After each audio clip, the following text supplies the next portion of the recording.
आज का ये अद्भुत क्रमांक बहुत ही चमत्कारिक होने वाला है क्योंकि आज के क्रमांक में हम शामिल करने जा रहे हैं एक ऐसे तथ्य को जो कि हर अनन्य भक्त के मन में प्रश्न चल रहा होता है। प्रश्न होता है कि जब भी कोई महाराज जी का अनन्य भक्त किसी परेशानी से जूझ रहा होता है तो महाराज जी कैसे उस उक्त भक्त की परेशानी से उस अनन्य भक्त को बाहर निकाल कर लाते हैं। तो इसीलिए आज के क्रमांक में बने रहिएगा क्योंकि आज के क्रमांक में बहुत ही अद्भुत जानकारी आपको प्राप्त होने वाली है। तो आइए प्रारंभ करते हैं आज के इस दिव्य अध्याय को। आज के इस क्रमांक में एक बहुत ही अद्भुत कथांक आप सभी के साथ साझा करने जा रहे हैं और ये कथांक इस संपूर्ण क्रमांक का सबसे विशेष भाग है। तो इसीलिए क्रमांक को अवश्य पूरा देखिएगा। एक बार की बात है, महाराज जी के एक बहुत ही अनन्य भक्त श्री कैंची धाम में महाराज जी से मिलने पहुंचते हैं और महाराज जी के दर्शन करने के लिए बहुत ललायित होते हैं।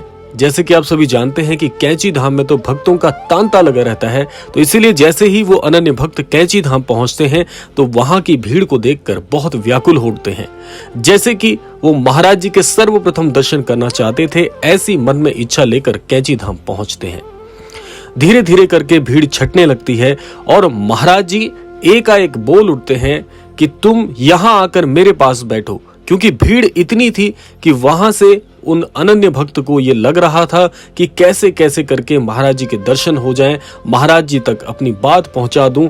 ऐसा सोच ही रहे थे तो महाराज जी ने उन्हें उस भीड़ में से हटकर पुकार कर अपने पास बिठा लिया और महाराज जी अन्य भक्तों से बातें करने लग गए। एकाएक महाराज जी उनसे कह उठते हैं कि तू रो रहा था, मैंने तेरी पुकार को सुन लिया और मैं पहुंच गया। यह सुनते ही जैसे कि उन अनन्य भक्त को बहुत ही चौंकाने वाला यह अनुभव लगता है कि आखिर उन्हें कैसे पता चला कि मैं उस रात्रि रो रहा था। अब होता क्या है मैं आपको बता दूं कि उन अनन्य भक्त की एक बहुत ही बड़ी परेशानी चल रही होती है। परेशानी यह होती है कि वो किसी दूसरे स्थान पर किसी कार्य के लिए गए हुए थे और उनके साथ कोई ऐसी घटना हो जाती है जिससे कि वो बहुत व्याकुल हो उठते हैं और उस घटना में वो महाराज जी को अंतर मन से पुकार ही रहे थे कि महाराज जी अपनी सहायता भेजते हैं। और जिस परेशानी में वो अनन्य भक्त फंसे हुए थे उस परेशानी से महाराज जी के आशीर्वाद से वो बाहर निकल आते हैं और इसीलिए सर्वप्रथम वो महाराज जी के दर्शन करने आए होते हैं। और यही बात वो महाराज जी से कहना चाहते थे, लेकिन महाराज जी ने पहले ही उन्हें बता दिया कि तू उस वक्त रो रहा था, मैंने तेरी पुकार सुन ली थी। तो महाराज जी इस कथांक के आधार पर आपको क्या समझाना चाहते हैं, क्या संदेश हमें मिलता है, आइए उस पर चर्चा कर लेते हैं। महाराज जी इस आधुनिक युग में आज भी बहुत ही दिव्य स्वरूप से विराजमान है। तो इसीलिए मैं प्रत्येक अनन्य भक्त को एक बात ये कहना चाहता हूँ कि महाराज जी पर विश्वास आपका हमेशा अडिग होना चाहिए, क्योंकि अगर हम ये समझते हैं कि महाराज जी के दर्शन हम प्रत्यक्ष रूप से नहीं कर पा रहे हैं तो आप बिल्कुल गलत हैं। महाराज जी को एक बार हृदय से पुकार लगाने वाले हर अनन्य भक्त के किसी भी प्रकार के कष्ट से महाराज जी उसे निसंदेह बाहर निकालते हैं। फर्क नहीं पड़ता कि कितने बड़े स्तर का वो कष्ट है जो आपके ऊपर आया हुआ है, लेकिन आपकी पुकार में वो करुणा होनी चाहिए जो महाराज जी को स्पर्श कर सके। इसीलिए महाराज जी कई बार अपने अनन्य भक्तों से कहते हैं कि जब भी किसी अनन्य भक्त पर कोई कष्ट आता है तो हमसे रहा नहीं जाता, हमारा हृदय डोल जाता है और ये सृष्टि अपने आप वो कार्य कर देती है। तो इसीलिए महाराज जी सर्वशक्तिमान हैं। बस आपका विश्वास, आपका भरोसा महाराज जी पर इतना मजबूत होना चाहिए कि कभी भी आपको ये ना लगे कि आप अकेले खड़े हैं। आप बिल्कुल ये बात मन में मत लेकर आइएगा, क्योंकि महाराज जी इतने सर्वशक्तिमान हैं कि आप ये मान के चलिए कि आपके ऊपर हमेशा महाराज जी की छत्र छाया बनी हुई है। इसीलिए कोई कष्ट आपका बाल भी बांका नहीं कर सकता। इस कथांक को बताने का पर्याय आपको इस क्रमांक में यह भी था, आपके हृदय में क्या चल रहा है क्षण क्षण की बात महाराज जी तक स्वतः ही पहुंच जाती है, क्योंकि महाराज जी आपके अंतर मन में वास करते हैं। यदि आप देखिएगा जब भी आपको कभी किसी से सच्चा प्रेम होता है तो वो आपके अंतर मन में इतना घनिष्ठता को प्राप्त कर लेता है कि आप जब जब प्रेम पूर्वक अपने इष्ट को पुकारते हैं तो आपकी वो पुकार आपके इष्ट तक स्वतः ही पहुंच जाती है। इसीलिए महाराज जी आपके अंतर मन में विराजमान है, इसलिए अंतर मन से जब जब आप पुकार लगाएंगे महाराज जी दौड़े चले आएंगे, क्योंकि महाराज जी केवल और केवल आपके स्वभाव, आपकी भक्ति, आपके समर्पण के भूखे हैं।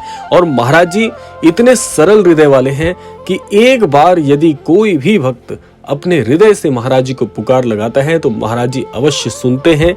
इसीलिए आपके विश्वास को कभी कोई ठेस ना पहुंचे, आपका भरोसा महाराज जी पर बने रहे।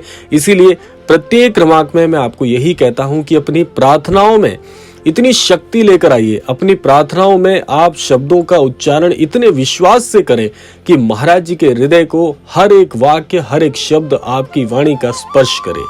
और महाराज जी इतने कोमल हृदय वाले हैं कि महाराज जी जिस भक्त को आध्यात्म शाब्दिक अर्थ तक नहीं पता, महाराज जी उसे भी वो भक्ति प्रदान कर देते हैं जो कि एक संत जन अपने इष्ट की करते हैं। बहुत गहरी बात मैं आपको बता रहा हूं, तो इसीलिए आप ये मत सोचिए कि आप पूजा पाठ की विधि नहीं जानते, कोई आवश्यकता नहीं है। केवल और केवल प्रेम के भाव को सीखिए। प्रेम के समर्पण के भाव को जो भक्त सीख लेता है उसे ईश्वर को प्राप्त करना कठिन नहीं रह जाता। बहुत ही सरल और बहुत ही सुगम मार्ग है भक्ति का। तो इसीलिए जो व्यक्ति भक्ति मार्ग से अपने इष्ट को पुकारता है, और ये केवल महाराज जी तक सीमित नहीं है, आप जिस भी इष्ट पर अपनी आस्था रखते हो, हर इष्ट को प्रसन्न करने का सबसे सरल साधन यही है कि प्रेम पूर्वक हृदय से अपनी वाणी में प्रभाव लेकर आइए। और ये धीरे धीरे अभ्यास से आ जाता है, इतना मुश्किल कार्य नहीं है। रोजाना की प्रार्थनाओं में शक्ति लेकर आइए। जितनी ज्यादा प्रार्थनाएं आप प्रतिदिन करेंगे, जितना समय आपको मिल जाए, प्रार्थनाओं के लिए कोई भी संख्या नहीं होती। प्रार्थनाओं के लिए केवल और केवल कुछ क्षण के प्रार्थना भी आपकी स्वीकार होती है। तो इसीलिए आप इस साधन में बिल्कुल भी विश्वास मत करिएगा कि प्रार्थनाओं के लिए आपको बहुत समय की आवश्यकता है। अगर आपको 1 मिनट का समय भी मिल रहा है, उस 1 मिनट में भी आंखें मूंद कर आप जहां कहीं पर भी हैं, एक बार अपने इष्ट को धन्यवाद दीजिए इस जीवन के लिए, इस स्थिति के लिए जिसमें आज आप अपना जीवन यापन कर रहे हैं। प्रार्थनाएं कीजिए कि हे परमेश्वर, आपके द्वारा, आपकी कृपा अनुसार मेरा जीवन बहुत अच्छे से चल रहा है, इस जीवन को और अच्छा बनाइए। इस प्रकार से आप अपने शब्दों में प्रार्थना करना सीखिए। बहुत बहुत शक्ति होती है प्रार्थनाओं में। हर प्रार्थना परमेश्वर तक पहुंचती है, इस बात का आपको विश्वास होना चाहिए। खास तौर पर यदि आप महाराज जी के अनन्य भक्त हैं तो महाराज जी को तो एक बार हृदय से आप पुकार कर देखिएगा, आपकी हर परेशानी, हर कष्ट से आप कुछ ही क्षणों में निकल कर बाहर आ जाएंगे। इतनी शक्ति है महाराज जी के प्रभाव में। तो ये था आज का अद्भुत क्रमांक। आशा करते हैं क्रमांक आप सभी के लिए लाभकारी हो। इसी कामना के साथ विदा लेने का समय भी आ गया है। विदा लेने से पूर्व समय है प्रार्थना का। यही प्रार्थना करना चाहूंगा कि श्री महाराज जी सभी को सन्मति और सद्बुद्धि की प्राप्ति कराएं, इस संपूर्ण सृष्टि का, इस संपूर्ण लोक का कल्याण हो। इसी कामना के साथ विदा लेते हैं। मिलते हैं अगले क्रमांक में। तब तक के लिए जय श्री राम, जय गुरुदेव, जय उत्तराखंड।